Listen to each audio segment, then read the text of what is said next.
Dear friend, I'm so glad that you've decided to watch the expository Bible studies on the life of Jacob and, of course, his family as well. A ruthless, self centered, conniving man who did things his way, made a mess of things and ran away, only to discover that what we sow, we also reap. Yet, in the midst of all this man made mess, strife, stress, turbulence, Jacob comes face to face with this amazing God, the gracious God who transforms him from Jacob into being Israel, the Prince of God. I find so much of Jacob in me, and I'm deeply, deeply grateful to this great God, this loving God who reassures me that He will never leave me until He has accomplished that which He has promised to me, and that is to transform me from being a Jacob to being Israel, the Prince of God, and of course into the likeness of His Son Jesus Christ. So join me in this great journey to walk alongside Jacob, feel one with him, invite him, invite him to walk with us, and of course, invite this God to walk with us and to transform you too, as he has transformed me into his prince in the image of Jesus, his son. The life of Jacob is not about us, it's not about Jacob, it's about a great God who makes resounding successes out of fearful failures. So God bless us as we journey alongside Jacob on this tumultuous journey, gracious journey, and a life transforming journey. He has kept us whether in Delhi or in Chennai or in Hyderabad or wherever, my friends, because He has a very specific plan to accomplish in and through us. And that is to be a blessing to the nations of the earth. Now, I want you to get back to your Bibles if you have your Holy Scriptures, please, and turn with me to the Abrahamic call from the book of Genesis, chapter 12. Now, it's something which is very, very, very close to my heart. Now, you find one fine day, Abraham was, I hope you remember, he was an idol worshipper. Suddenly, one day, God comes calling, and he makes a very amazing statement. Abraham, he says, come out. Come out from your country, come out from your relatives, come out from all that is known to you, familiar to you, and go to a land that I will show you. I'm sure you will definitely wonder, as Brother Paul was saying, or Brother Malia was saying on Sunday, Abraham, come out, go, he says, where to go? Your neighbor come calling and says, where are you going? I don't even know. He says, I'm sure you're crazy. But that was the amazing call that Abraham received from the Lord. And in you, the end result was, when you obey my call, in you, the families of the earth will be blessed, shall be blessed, a very emphatic word, shall be blessed. Now, I remember Vijay and I, in somewhere around the late 80s, received this promise very, very powerfully, very specifically from the Lord. And I believe that's now for Lucy and I. This is, I think, it's an Abrahamic blessing. I'll talk about this, I think, which is valid for every person who is a part of the kingdom of God. In you, the families of the earth shall be blessed. It's a very, very powerful statement, my friends. If you look at what did God say? The families of the earth. But look at, my friends, the then known world during the time of Abraham, a very small segment. Now, on the left hand lower corner, you see the whole globe, and you see the whole, space of that little, space that Abraham and his known world were occupying at that name. It can be called a theater for Abraham. And exactly as you see, this is where he starts moving from the land of Ur of Chaldees, goes up. I hope you can see my arrow. He goes up to Haran, and there he, of course, Terah dies there, and then he, of course, comes down, and he comes down to Canaan. I mean, this is all the world that was all around it that was known to Abraham, but Abraham would have never, ever imagined there'd be continents across, there'll be countries across the world, and God says, in you shall all the nations of the earth be blessed. So that was a great promise, but that was very conditional. Not many people know that there was a great condition attached to it. Genesis chapter 18 and verse 19 gives us that condition. God says, for I have chosen him, that's Abraham, so that he may command his children, not just his children, but his household and his household. The household were the servants who were employed by him, even the people who were sojourning and who were staying with him. That was called his household. So he says, I've chosen Abraham that he may command. It's not a request. It's not just please do it, that he would definitely tell them, you have to do it, that he may command his children and his household after him. Whoever comes after him, generations after him, is not just his children to remember him after he is gone, to do what he's asked them to do, but his generations after him and his household after him to do what? To keep the way of the Lord by doing righteousness and justice, so that the Lord may bring upon Abraham what he has spoken about him. I think this is a very conditional promise. What has God spoken? He has spoken from Genesis 12:3. In you, the families of the earth shall be blessed. And that's a condition. Abraham, I've chosen you. Command your children, household, to keep the way of the Lord. My friends, we sometimes forget about this. We take it so casually in our own times. We sometimes wonder, well, that was a promise given to Abraham. What about us in our contemporary times?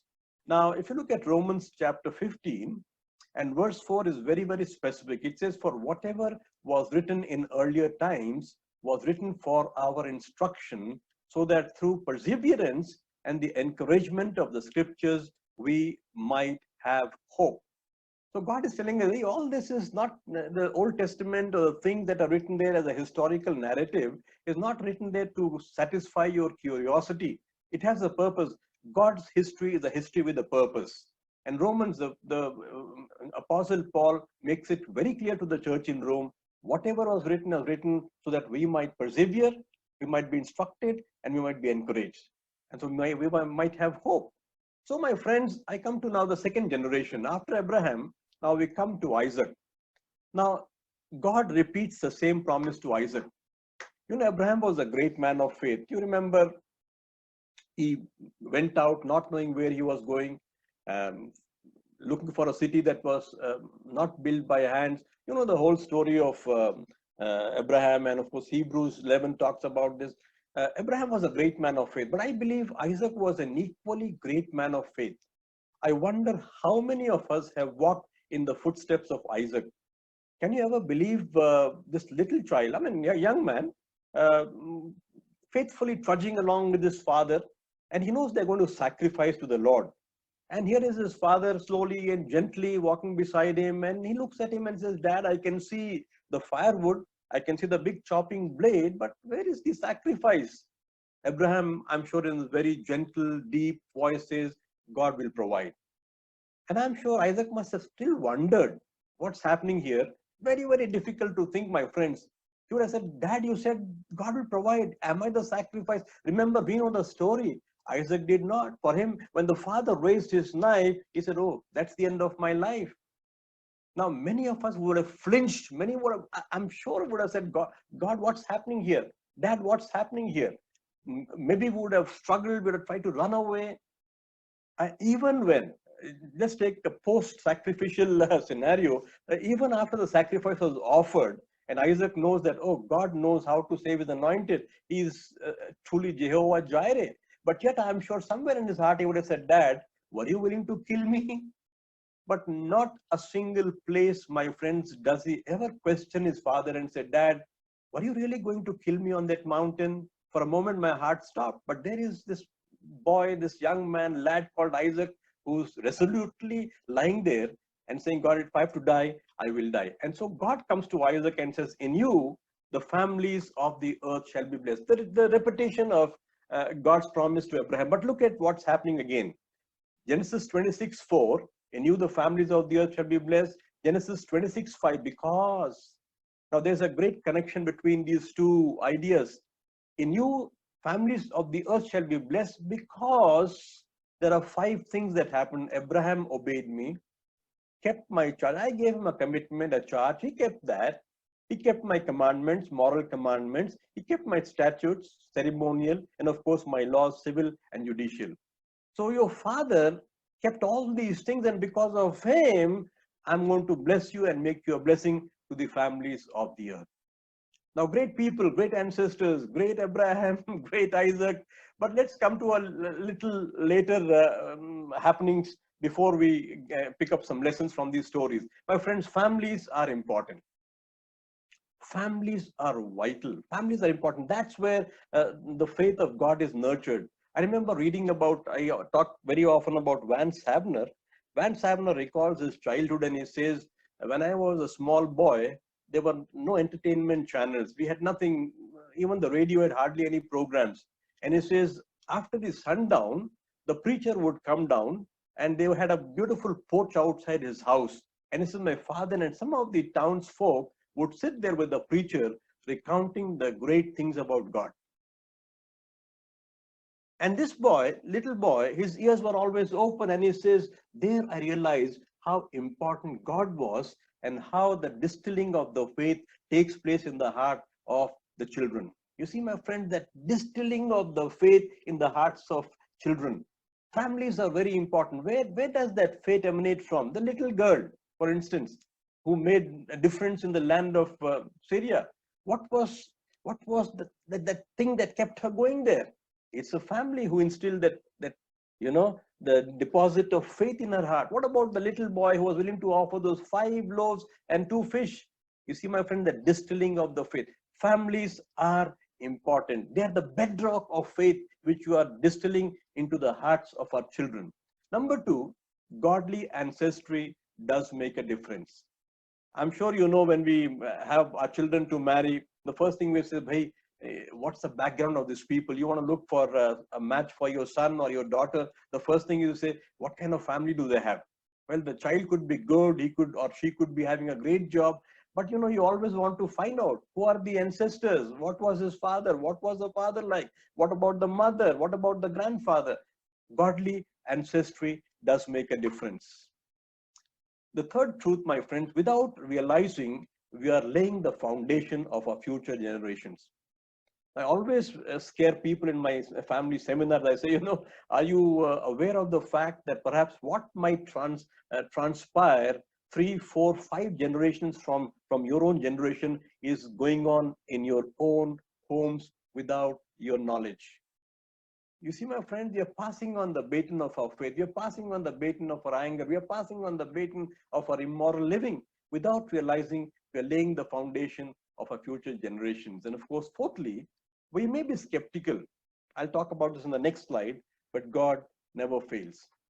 Now, I realize, I always remember my mother who prayed and prayed and prayed and prayed that her son would become a pastor. Well, she passed away when I was 19. I was not even, in a job, and I was looking for my PG course and all kinds of things.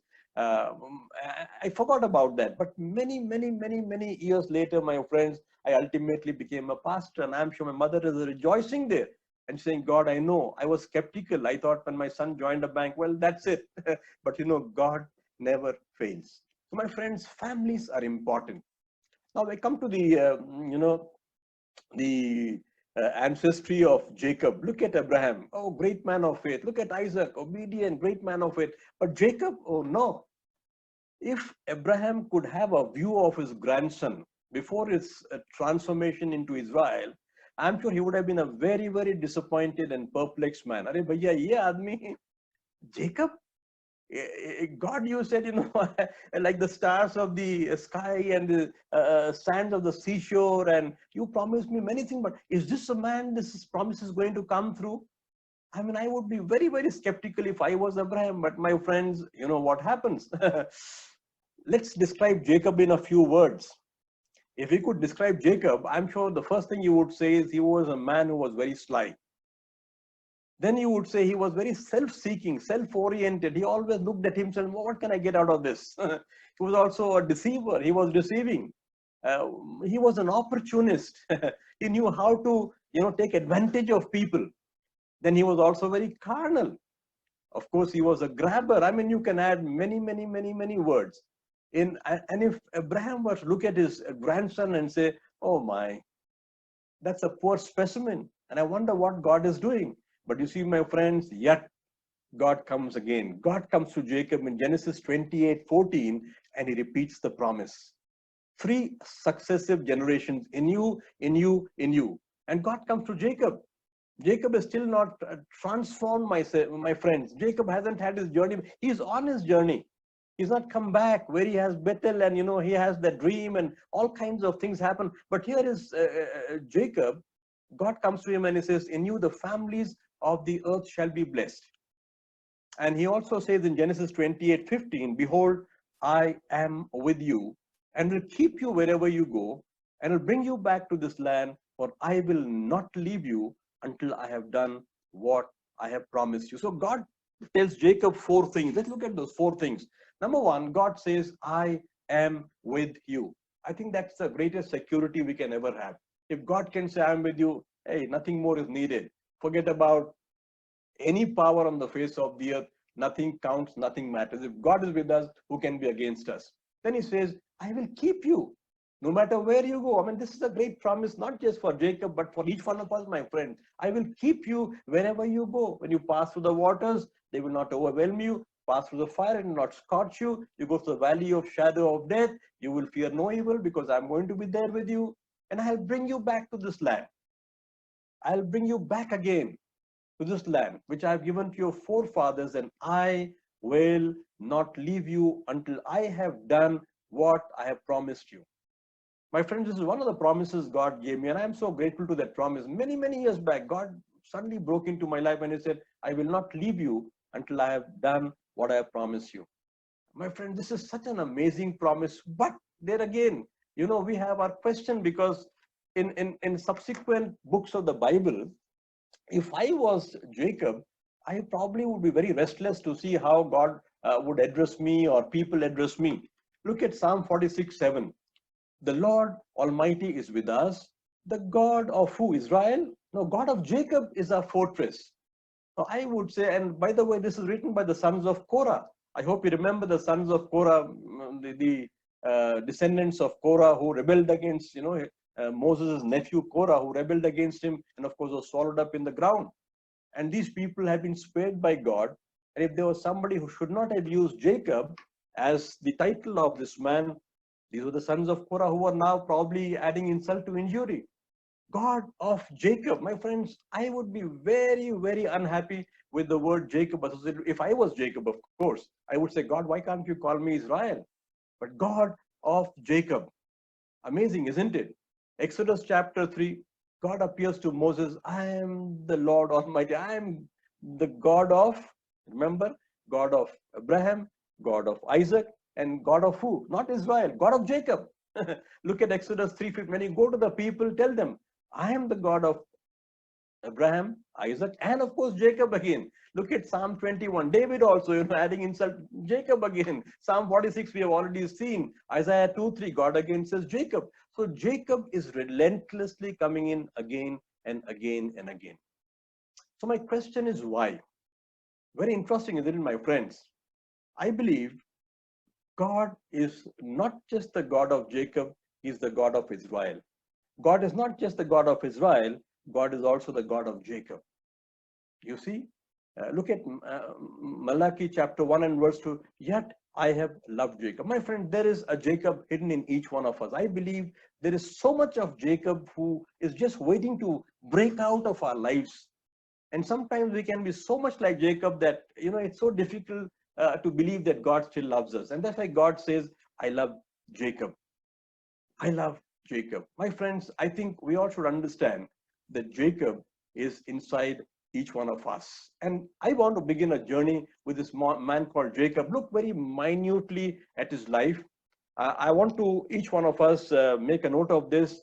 Would you please read with me Genesis chapters 26 on to chapter 49, because I will take a very long and in-depth study into the life of this man called Jacob, along with his family life, of course, because we want to look at his family minutely, because there are so many principles about the family that we can glean from the life of Jacob, and also see how he was transformed. What happened? What was the mechanics that transformed him from a cheater to a holy man of God? You see, my friends, it's an amazing journey. It's an exciting journey. So please, would you begin reading from chapter 26 on to chapter 49.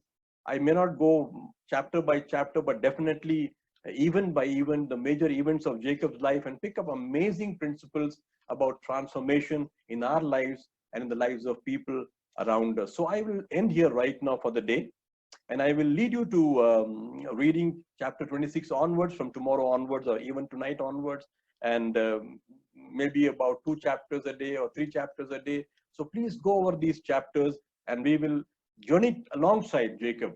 Come with me, I will take you into an adventurous journey of this man called Jacob and how God transformed him from Jacob into Israel for his glory. And through his transformation, may we be transformed. And through our transformation, may we become the salt and the light of the earth, transforming people around us. So God be with us. God bless you. Look forward to seeing you on Tuesday and getting more into the life of Jacob minutely to see how God operates in history. Thank you so much.